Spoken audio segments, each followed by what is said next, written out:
IP addressing.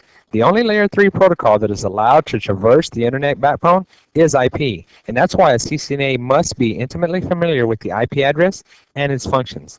In this nugget, we're going to start out by defining exactly what an IP address is.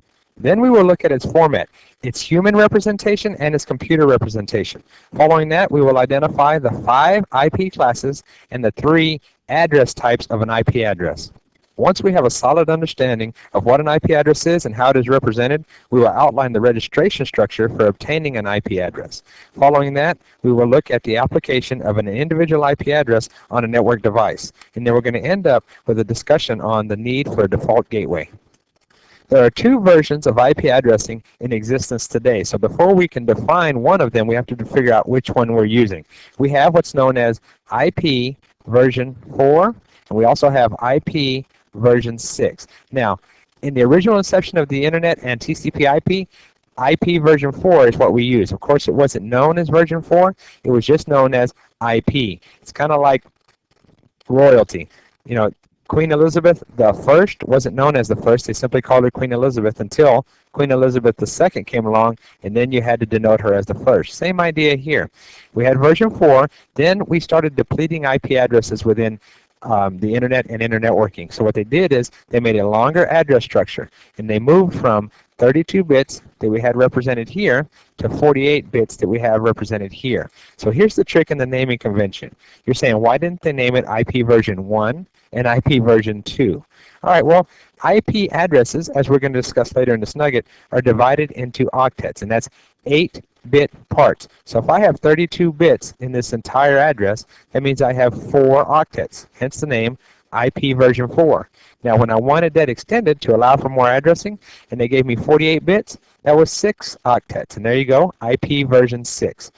Now, within that history, from IP version 4 being the predominant IP version out on the internet, and in the creation of IP version 6, some other things came along, like NATing, private IP addressing, things of that sort, that allowed us not to make the move over to IP version 6 because it would take sometimes hardware upgrades, for sure at least software upgrades, on all our deployed devices that deal with IP addresses in order to accommodate this new address structure. So instead of going to that cost internet-wide, what they did is they come up with some other tools that made it where we could better use IP version 4.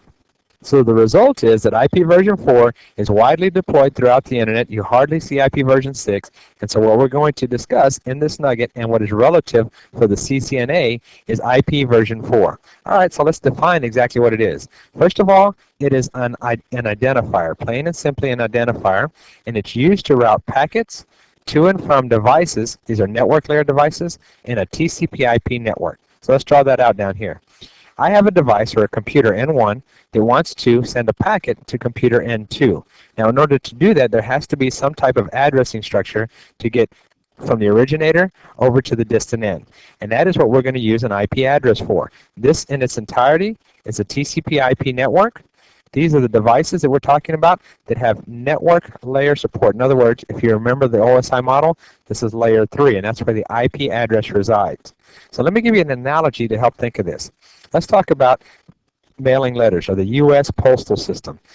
An address on the postal service, let's say on an envelope, this can be one of the addresses up on the top corner here, is used as a source, and then an address down here is used as a destination. All right, similar to the IP address. So the mailing address in the U.S. postal system is an identifier used to route letters to and from mail receptacles, in other words, mailboxes, post office boxes, things of that sort, in a U.S. Postal Service network instead of TCP/IP. Same idea here. If this was a house trying to mail a letter to another house in a different part of the country, that envelope has to be addressed correctly, as we did with the IP address, sent through the U.S. Postal Service network instead of the TCP/IP network, eventually arriving through the postman at the destination address. The most important characteristic of this identifier is that it must be unique. So let's talk about that. Let's stay with the Postal Service for right now. Let's say I have a house here trying to mail an address to a destination address here. The origination address is John Smith, 123 4th Street, Stockton, California, 56789. No problem there. As I get into the network, and I'm trying to deliver this message. If for some crazy reason, and this sounds unheard of, at the destination in the city of Lubbock, Texas, I had two addresses that were the same. That was 987 6th Street, Lubbock, Texas 54321, and that was N2 and N3. Both these houses had the exact same mailing address. I would have a problem, wouldn't I? The post office would get here, the postman, and not know which residence to deliver it to. Sounds crazy, doesn't it? Well, the same thing is just as crazy on an IP or TCP/IP network. You cannot have two devices on this distant end with the same IP address. There has to be unique addressing for exactly the same reason as our mail system here, for delivery to the distant end. You don't know which one to go to if they are identical. In our mailing address structure, we have a specific format or a standardized format that we must adhere to in order for this message to get to the network. Well, the same is true with an IP address. There is a specific format. There are two, actually. Now, one is for human readable form, and one is for the computers to communicate. So we're going to start out by defining the human readable format of an IP address. It's put into what's called dotted decimal notation. Simply put, it's saying that I have 4 decimal numbers that are separated by dots, 1, 2, 3 dots. All right. Now the trick is, within these decimal numbers, what is the range? And the range is between 0 and 255. So that means this first number can be anything between 0 and 255 dot, anything between 0 and 255 dot, and then it proceeds on. So all 4 numbers can be that way. Now you got to remember, in our earlier whiteboard we said that this format was 32 bits in length. Looking at this address here and the format that it's in, you can't really derive 32 bits out of anything that you see here, right? That comes in when we talk about the computer readable format, and it's called dotted binary notation instead of the decimal. Now we're going to talk about binary notation and how binary is represented later in another nugget, actually the next nugget, in more depth. For right now, just accept this as a fact, and I promise I will explain it to you and it'll be clear. But for right now, we have 1, 2, 3, 4, 5, 6, 7, 8 binary digits that are allowed in every section here. See how we have 4 sections as we did above? 1, 2, 3, 4.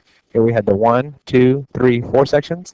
Each section is allowed to have 8 bits in it. That's why we get the 32 bits, because we have 8 bits times 4 sections, so 32 bits. And remember, we named this IP version 4 because each section was known as an octet. Well, octal means 8, so it's all coming together now, right? An octet is a representation of these 8 bits. So even in the human form, you're going to call this the first octet, the second octet, the third octet, and the fourth octet of this address, okay? Now that we understand there are 2 formats, the human format for readable and the computer readable format, we've got to talk about when each would be used, all right? So here I have a network diagram, N1 on this end, N2 on this end. We've already talked about the fact that the IP address on each end must be unique. Now let's look at the format. I can represent N1 as 172.16.1.2. I can represent N2 as 172.16.1.1. Now in doing this, I have unique addresses on each side, and notice that I use the human format, if you will, to enter this into the computers, and you always will. Whenever the computer asks for an IP address, or the router or the switch, any network device, you're going to put it in this format here. The only reason it is converted into the dotted binary notation type of format is because when computers talk to each other, you've got to realize they have one cable to go through, right? And in that cable, they can only represent 2 states. Just like binary, they either have an on or off state. Binary has a 0 or a 1 state, okay? Same thing exists here. So if I have an electrical signal that's going down this wire, the only thing I can do is change that signal. So if I have a high signal, then that will represent a 1. If I have a low signal, then that'll represent a 0. And then you can go on, there's another 0, a 1, another 0, a 1, and another 1. You see how this would be traversing the wire. Well, because we're limited to these 2 states on the electrical signals, the conversion has to be made within the computer to a binary structure to get the information from here to here. It's almost like a specific language that is being spoken between these 2 computers. Let me give you a different analogy to make this a bit easier to understand. All right, recall when you were a kid and you took 2 cans, ran a piece of string between the two. Of course, this had to be a limited distance because string was, you didn't want it too long.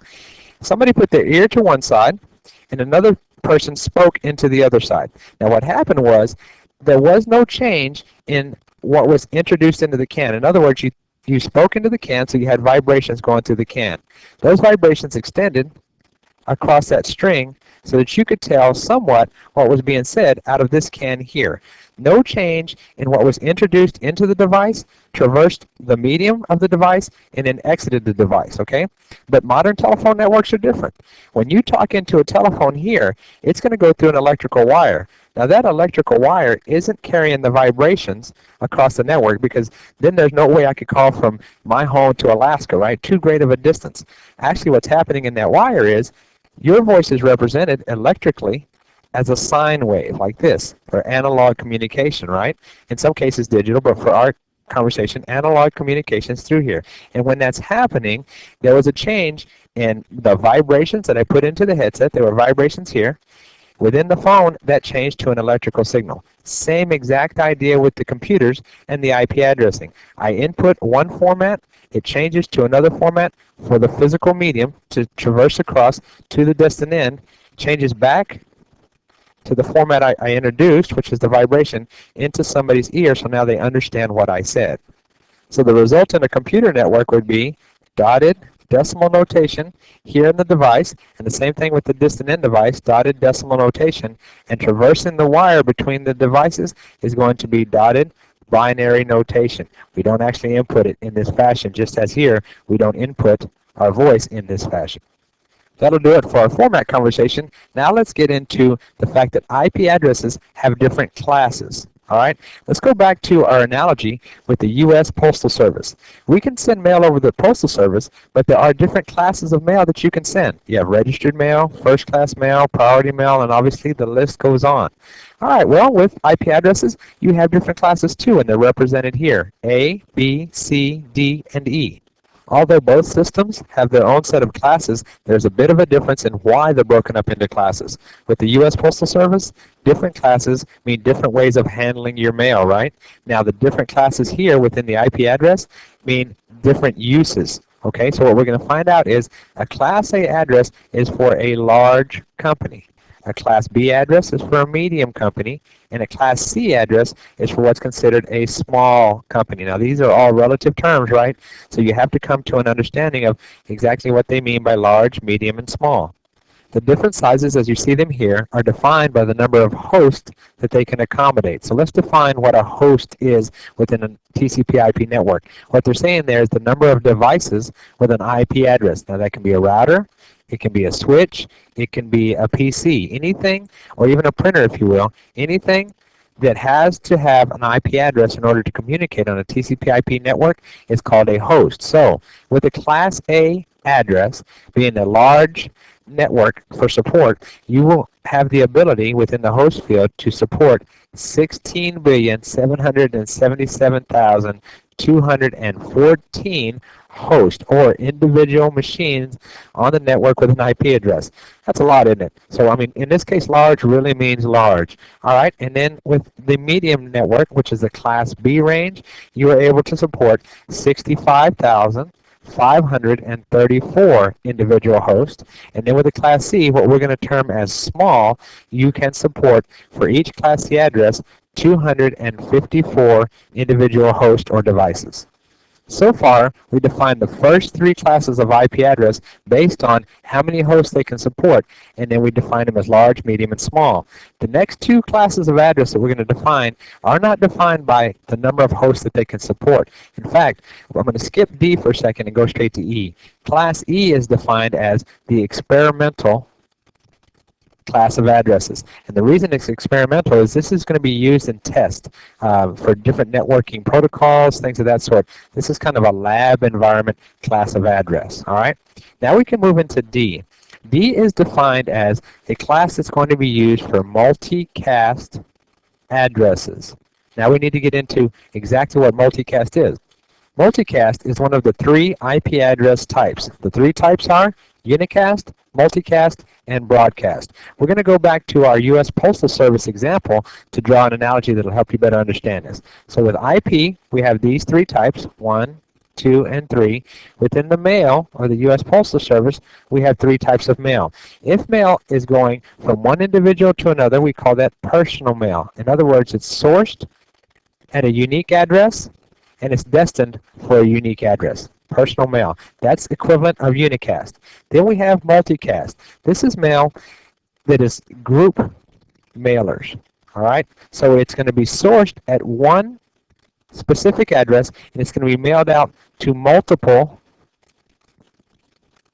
ends. And this is, all these ends are part of one group. I mean, it can be like a church group, a social group, a sports group, or even work, to where everything is going to be mailed out to that group only, not to everybody that's out there. So this group mailer is the equivalent of multicast. And then we have broadcast, which is sourcing at one individual and going out to everybody in a that it has reached to. So this is to everybody, not just to a subset or a specific group, and that's called broadcast. And this is like the junk mail that we get from the Postal Service. That seems to hit everybody in the world. Moving back to our IP classes, that's where you saw that we had Class D set aside for multicast addresses. So every time we want to have that multicast functionality, it has to be one of the addresses within this class. But you got to ask yourself at this point then, why did I not have a class assigned to unicast or broadcast address? I'll start with the explanation on unicast addresses. Simply put, this is the default action within the addressing structure and the delivery of IP packets. That is to say that if I have N1 here, and N2 that needs a packet delivered to it from N1, the default action is to send it from a unique IP address here to a unique IP address here. This doesn't have to be defined by a class. This is what can happen with any of the classes. So let's go back to class so I can clear that up. What I'm saying is, if I have an IP address that's part of a large company here that's a Class A address, and it's trying to reach an entity that's part of a small company that has a Class C address, there's no problem with that.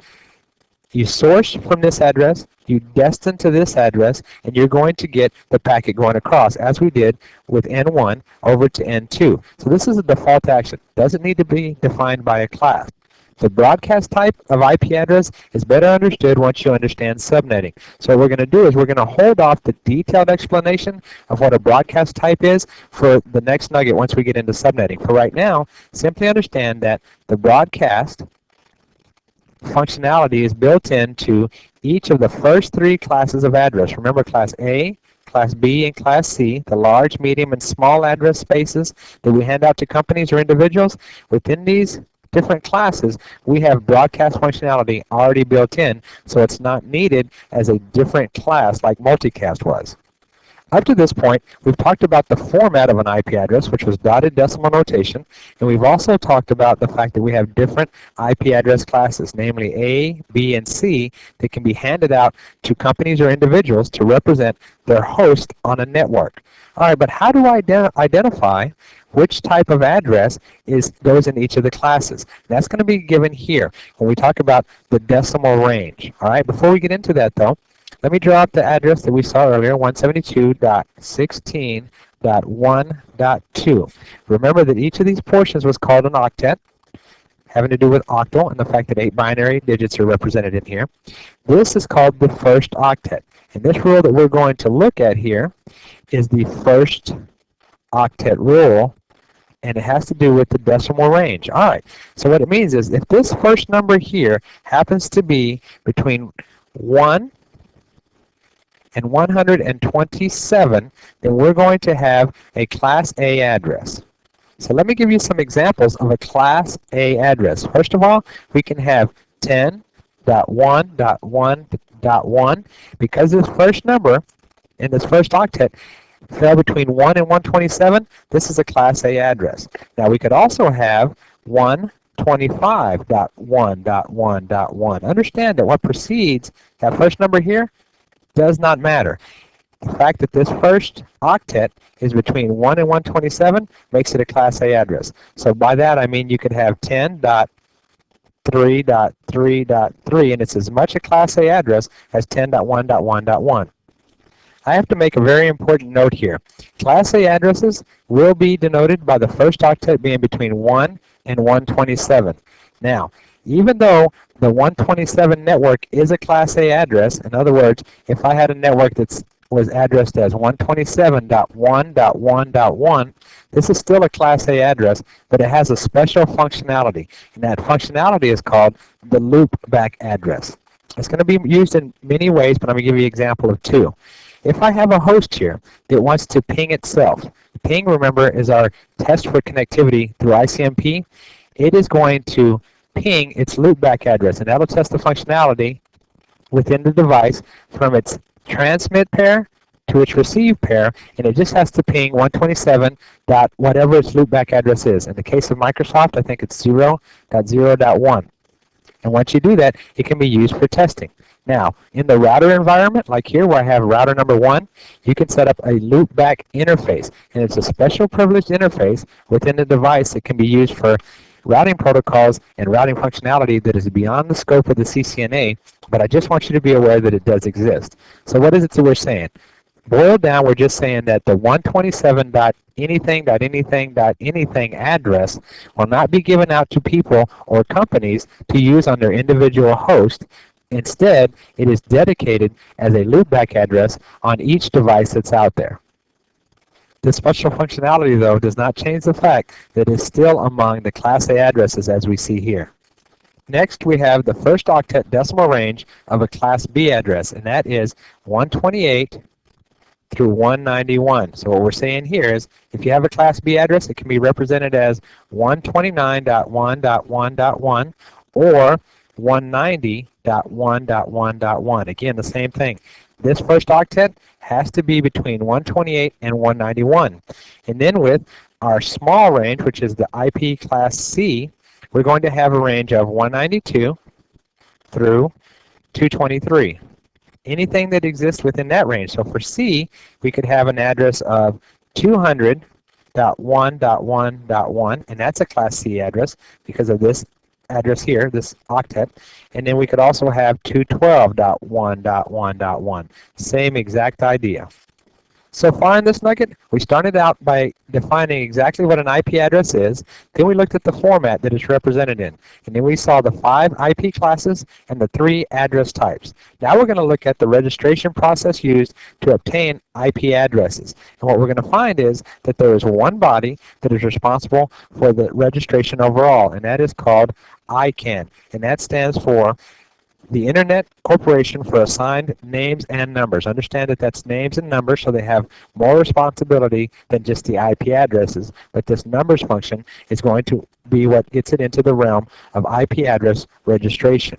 Now, it's too much work for one body to do alone. So what they've done is they've set up regional Internet registries. And that's what these 3 are. So far, there are 3 in the world, or in existence, and these 3 registries take care of different parts of the world. Let's start with ARIN, which is the American Registry for Internet Numbers, and that takes care of obviously the Americas, including Canada, and it also takes care of the sub-Sahara part of Africa. Then we have APNIC, which is the Asia Pacific Network Information Center. So the Asia Pacific region is covered here.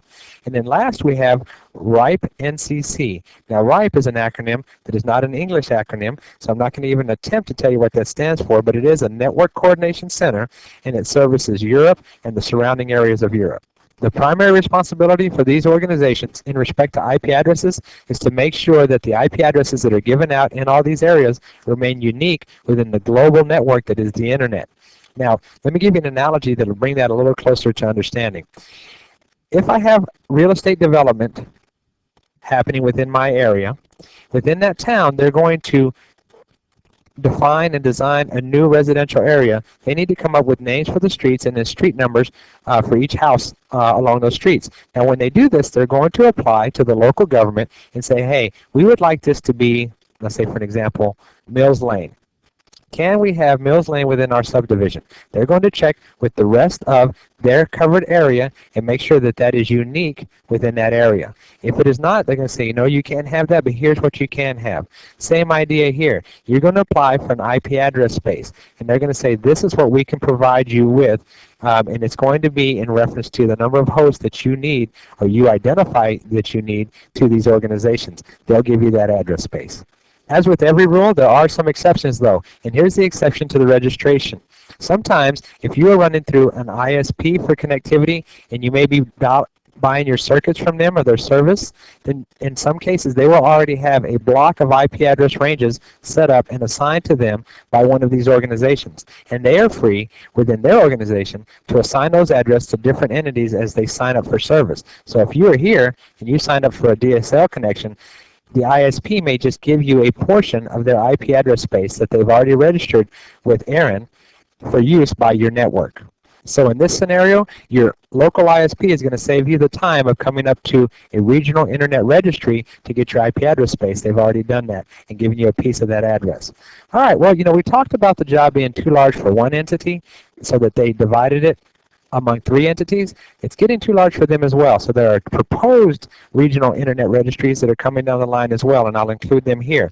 The first one is AFRNIC, so AFRNIC, which is the African Network Information Center, and obviously that's going to divide Africa as its own entity for the regional internet registry. And also we have the LACNIC, which stands for the Latin American and Caribbean Network Information Center. So it's going to take Latin America and the Caribbean and divide it as its own area as well. Now that you've obtained your IP address range, you need to apply them to hosts. Throughout this nugget, we've talked about different hosts that you would apply them to. Now we're going to look at that in more detail. Here we're going to have a depiction or a network diagram of a host, a switch that the network will run through, 2 routers here, and then another host, which is N2. So we're going to have router 1 and router 2 here, and we're also going to have switch number 1. All right, well, we know that the host here at N1 is going to go through all 4 layers of the TCP/IP stack, which means that it definitely hits the network layer that resides at layer 3 here, and that's where IP addresses are. So we're going to need an IP address for this device. If it has one interface, one network interface card, if you will, then it's going to have one IP address. If it had multiple network interface cards, in other words, another one going to another network here, it would have an IP address for each of these NICs. All right, now we're going to get into the switch. We know that the switch is a layer 2 device, which means it goes up to the data link layer. It doesn't touch the network layer in its operation as far as passing data through this network. All right, that is very true. But at the same time, for management purposes, you may want to telnet to this device so that you don't have to be on the local device, or in other words, the console port, to configure it. You want to sit in your office and configure a switch that's on the other side of a campus. You can do that with a management interface, and that management interface has to have an IP address. So what it is the functionality of passing traffic doesn't go up to layer 3, but we do have network awareness to the point that we can provide an IP address to the switch for management, and we'll do that here. In this case, the IP address isn't dependent on the number of interfaces we have, because these interfaces, like we just said, are layer 2 interfaces. You're going to assign an IP address for every layer 3 interface that you need access to. So it's going to sit here, the layer 3 functionality, at the center of the switch, and you only need one IP address. Now, if you're dealing with routers, this is where you will almost always need multiple IP addresses, one per interface, all right? Just as we did here with N1, every time we had a network interface card, we had an IP address. Well, routers are built and designed to have multiple interfaces. It's optional here. So we're going to have many IP addresses, and they all go up its functionality to layer 3. Remember that routers operate at the network layer. So we're going to need, in this case, just one IP address here and one IP address here, have to be unique. And in the case of router 2, the same thing, IP addresses on both ends. If we had another interface leaving this router, we'd need one there. If we had another interface, we'd need one there. Again, maintaining its unique value throughout the network. And then we get into N2, which is the same exact story as N1. It does go through the network layer, and we need an IP address for every network interface card that we see here. A note about devices that carry multiple IP addresses, like a router. Every time you have an instance of an IP address or an interface, like you can have one interface here, one here, and also one here, each of these interfaces will have unique IP addresses, as we spoke of earlier, but at the same time, hanging off of those IP addresses or out of those interfaces are going to be what's known as local area networks. You can think of local area networks as rooms. All right, these rooms are confined and they define a community of interest, if you will, or a group of devices that are within that room. Now, if you want to travel from one local area network to another local area network, what you're going to need is a default gateway. And you can think of that as being analogous to a door. Let's say that this is one big house, and I need to go from one room here, or one local area network, to another room. The first thing I need to do is know which door that I need to go out of to get out of this room.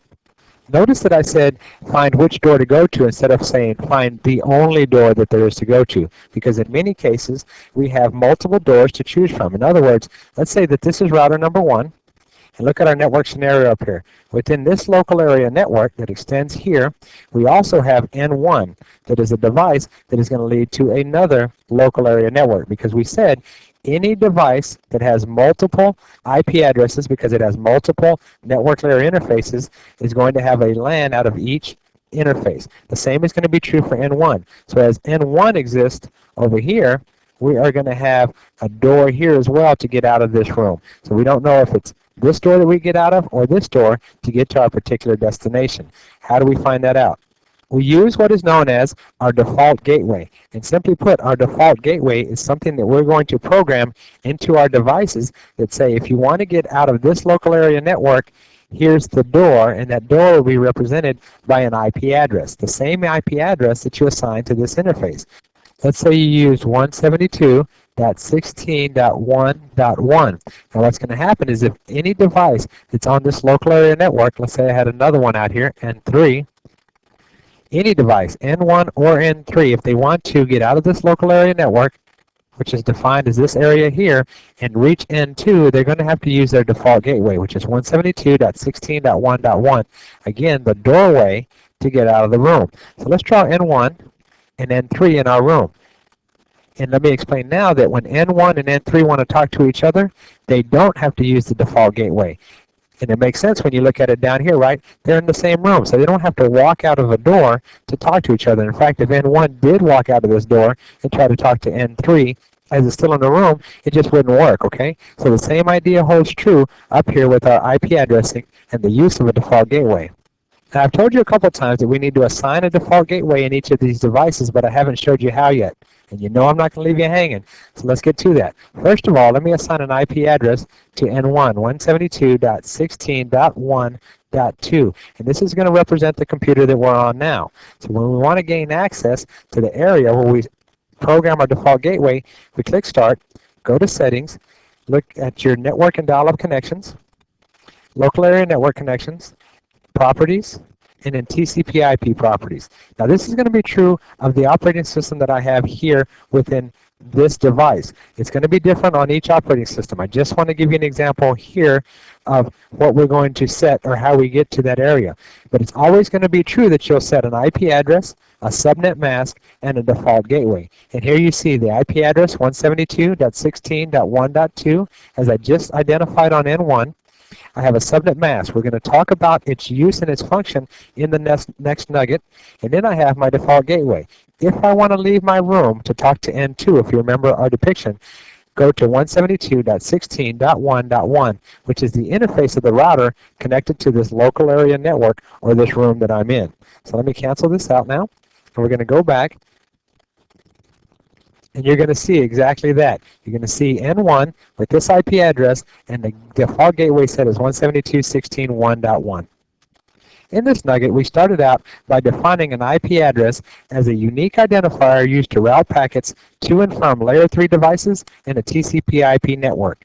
We also understood that the format of that IP address used by network engineers was in the dotted decimal notation. Simply put, 4 decimal numbers divided by 3 dots, and that range of each decimal number is between 0 and 255.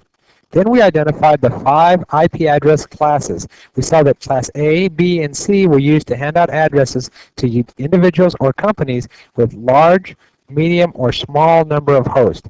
We also saw the 3 address types, the fact that we had unicast, multicast, and broadcast types of IP addresses that were analogous to the postal service when we had personal mail, group mailers, and then also the junk mail that goes out to everybody. Following that, we saw the registration process used to obtain an IP address and the fact that ICANN is responsible overall, but also has regional internet registries that can take care of it, or in some cases, ISPs will give you a portion of the address space that they've already applied for. And then we went into the application of these IP addresses into devices. We saw it in host devices, we also saw it in routers, and we saw it within switches. The reason for the address within switches was purely for management purposes. And we ended up with a discussion on the default gateway. We defined a local area network as being a group of computers in a similar room, and if they needed to talk to computers outside of that room, they would have to go through a default gateway, analogous to the door to the room. I hope this has been informative for you, and I'd like to thank you for viewing.